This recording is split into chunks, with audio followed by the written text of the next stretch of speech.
আকাশবাণী খবর পড়ছি নমামি বসুরুদ্র। প্রথমে বিশেষ বিশেষ খবর। প্রধানমন্ত্রী নরেন্দ্র মোদী বলেছেন, ডিজিটাল ইন্ডিয়া, স্টার্টআপের বিকাশ এবং যুব সমাজের অংশগ্রহণ এই তিনের সমন্বয়ে দেশের ভবিষ্যৎকে পুনর্গঠিত করছে। তিনি গতকাল নতুন দিল্লিতে বিকশিত ভারত ইয়াং লিডার্স ডায়ালগের সমাপ্তি অনুষ্ঠানে ভাষণ দিচ্ছিলেন। ইরানের সঙ্গে যে সমস্ত দেশ বাণিজ্যিক সম্পর্ক রাখবে, মার্কিন যুক্তরাষ্ট্রের সঙ্গে বাণিজ্যের ক্ষেত্রে তাদের ওপর 25% শুল্ক আরোপের ঘোষণা করেছেন ট্রাম্প। মার্কিন বিদেশ দপ্তর ভিসাধারী মার্কিন আইন মেনে চলার নির্দেশিকা জারি করে বলেছে, তা না হলে তাদের ভিসা বাতিল করে দেশে ফেরত পাঠানো হবে। পশ্চিমবঙ্গে নিপা ভাইরাসের দুটি সম্ভাব্য ঘটনা শনাক্ত হওয়ার পর কেন্দ্রীয় সরকার রাজ্যে একটি যৌথ জাতীয় রোগ প্রতিরোধ দল নিয়োগ করেছে। চলতি আর্থিক বছরে ভারতে প্রত্যক্ষ কর সংগ্রহের পরিমাণ 8.82% বৃদ্ধি পেয়ে 18,38,000 কোটি টাকা হয়েছে। ফসলের উৎসব লোহড়ী আজ যথাযোগ্য উৎসব মর্যাদায় উদযাপিত হচ্ছে। নতুন দিল্লিতে আজ শুরু হচ্ছে ব্যাডমিন্টনে ইন্ডিয়া ওপেন 2026 টুর্নামেন্ট। আসছে বিস্তারিত খবরে।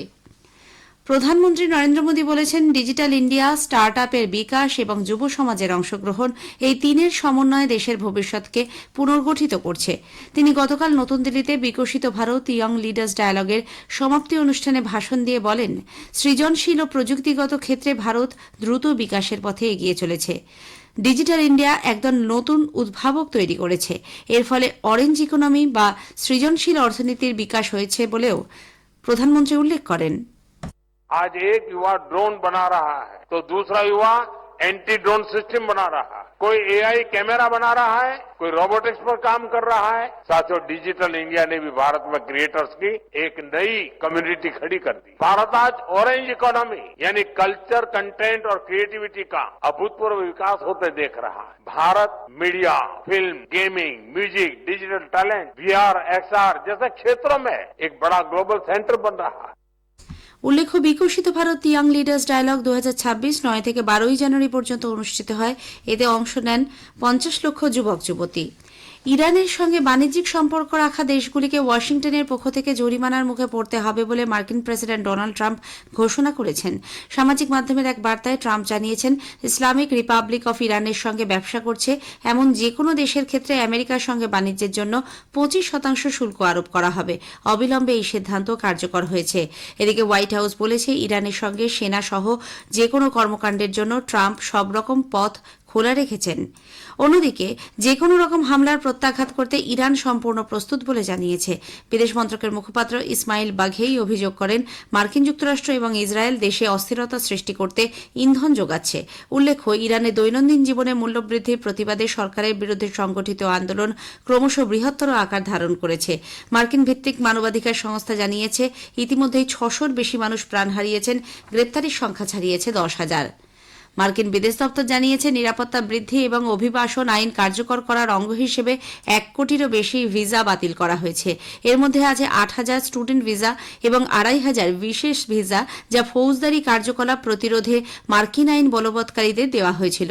সামাজিক মাধ্যমে গতকাল জানানো হয়েছে, জাতীয় নিরাপত্তা সুনিশ্চিত করার লক্ষ্যেই ভিসা বাতিল ও সে দেশ থেকে ফেরত পাঠানোর এই পদক্ষেপ।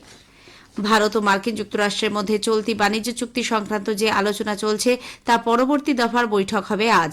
ভারতে নিযুক্ত মার্কিন রাষ্ট্রদূত সের্জিও গোর গতকাল নতুন দিল্লিতে দায়িত্বভার গ্রহণের পর একথা বলেন। আর কোনো অংশীদারি ভারতের থেকে বেশি গুরুত্বপূর্ণ নয় বলেও উল্লেখ করেছেন তিনি।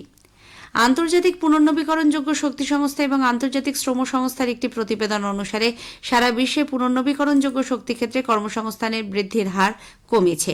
এক বার্ষিক পর্যালোচনা শীর্ষক প্রতিবেদনে বলা হয়েছে, 2023 থেকে 24 সাল পর্যন্ত পুনর্নবীকরণযোগ্য শক্তি ক্ষেত্রে কর্মসংস্থান 2.3% বৃদ্ধি পেয়ে 1,66,00,000 পৌঁছেছে। নতুন দিল্লিতে আগামীকাল শুরু হচ্ছে কমনওয়েলথের স্পিকার ও প্রিসাইডিং অফিসারের 28তম সম্মেলন। 3 দিনব্যাপী এই সম্মেলনটি 16 জানুয়ারি পর্যন্ত চলবে। 60টিরও বেশি কমনওয়েলথভুক্ত রাষ্ট্র ও আধা স্বায়ত্তশাসিত সংসদগুলির স্পিকার ও প্রিসাইডিং অফিসাররা এতে যোগ দেবেন। গতকাল এক সাংবাদিক সম্মেলনে লোকসভার অধ্যক্ষ ওম বিড়লা বলেন, প্রথম দিন অর্থাৎ 14 জানুয়ারি কার্যনির্বাহী পরিষদের বৈঠক বসবে। প্রধানমন্ত্রী নরেন্দ্র মোদী পরদিন অর্থাৎ 15 জানুয়ারি সম্মেলনটির উদ্বোধন করবেন। National highway authority of India clean toilet picture challenge উদ্যোগের সময়সীমা চলতি বছরের 30 জুন পর্যন্ত বৃদ্ধি করেছে।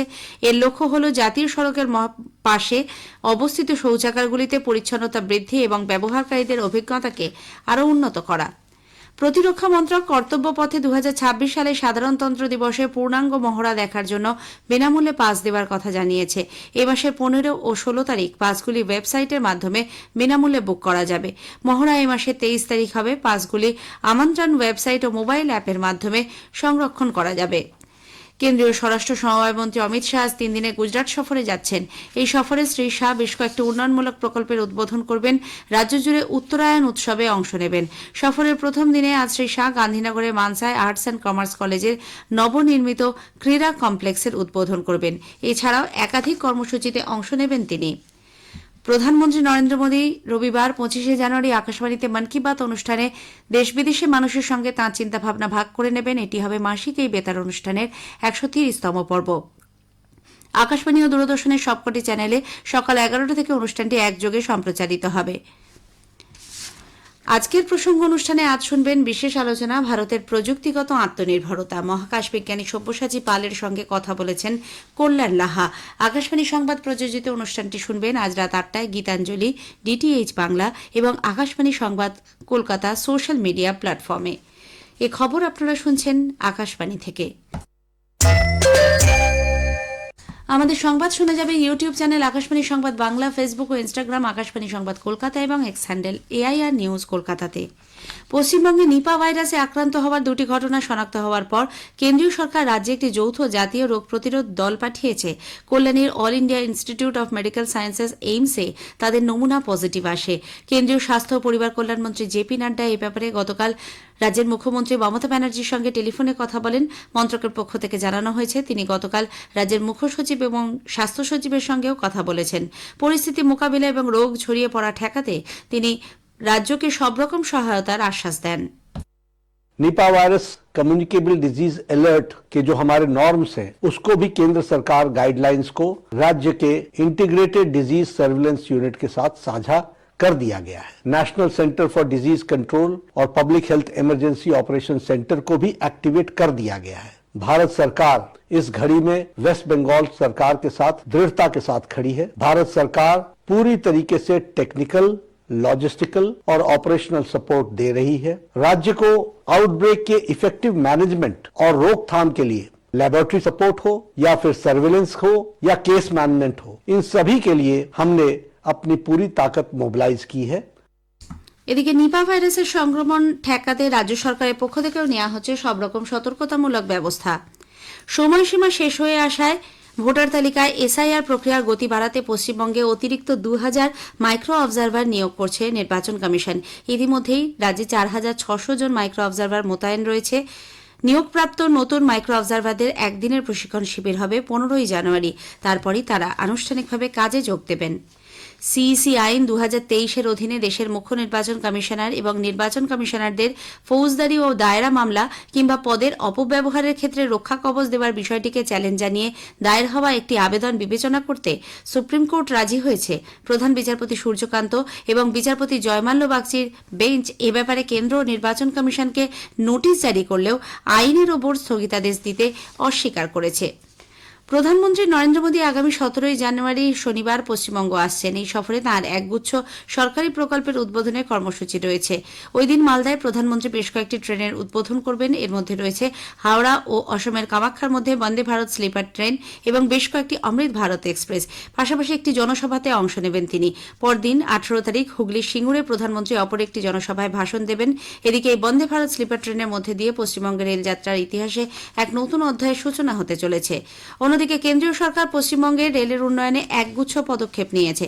2014 সালের পর এই রাজ্যের জন্য রেলের বাজেট বরাদ্দ বাড়ানো হয়েছে 3 গুণ। অসমীয় বিপুল বিনিয়োগ এবং আধুনিক প্রযুক্তি ও যাত্রীকেন্দ্রিক দৃষ্টিভঙ্গির ওপর রেলের রূপান্তর ঘটেছে। চলতি আর্থিক বছরে ভারতে প্রত্যক্ষ কর সংগ্রহের পরিমাণ 8.82% বৃদ্ধি পেয়ে 18,38,000 কোটি টাকা হয়েছে। এর মধ্যে আছে কর্পোরেট ক্ষেত্রে 8,63,000 কোটি টাকা। এছাড়া কর্পোরেট বহির্ভূত বিভিন্ন ক্ষেত্র যেমন ব্যক্তিগত ও হিন্দু অবিভক্ত পরিবারগুলি থেকে সংগ্রহিত কর 9,00,000 কোটি টাকার বেশি। ফসলের উৎসব লোহড়ী আজ যথাযোগ্য মর্যাদায় উদযাপিত হচ্ছে। প্রধানত পাঞ্জাব, হরিয়ানা, হিমাচল প্রদেশে এই উৎসব উদযাপিত হয়ে থাকে। রাষ্ট্রপতি এই উপলক্ষে দেশবাসীকে শুভেচ্ছা জানিয়েছেন। নতুন দিল্লির ইন্দিরা গান্ধী ইন্ডোর স্টেডিয়ামে আজ থেকে শুরু হচ্ছে ব্যাডমিন্টন ইন্ডিয়া ওপেন 2026 টুর্নামেন্ট। দুবারের অলিম্পিক পদকজয়ী পিভি সিন্ধু আজ কোর্টে নামবেন। শেষ করার আগে খবরের বিশেষ কিছু অংশ আরও একবার। প্রধানমন্ত্রী নরেন্দ্র মোদী বলেছেন, ডিজিটাল ইন্ডিয়া, স্টার্টআপের বিকাশ এবং যুব সমাজের অংশগ্রহণ এই তিনের সমন্বয় দেশের ভবিষ্যৎকে পুনর্গঠিত করছে। পশ্চিমবঙ্গে নিপা ভাইরাসের দুটি ঘটনা শনাক্ত হওয়ার পর কেন্দ্রীয় সরকার রাজ্যে একটি যৌথ জাতীয় রোগ প্রতিরোধ দল নিয়োগ করেছে। ফসলের উৎসব লোহড়ী আর যথাযোগ্য মর্যাদায় উদযাপিত হচ্ছে। খবর শেষ হলো। এরপর স্থানীয় সংবাদ সকাল 10টা বেজে 10 মিনিটে।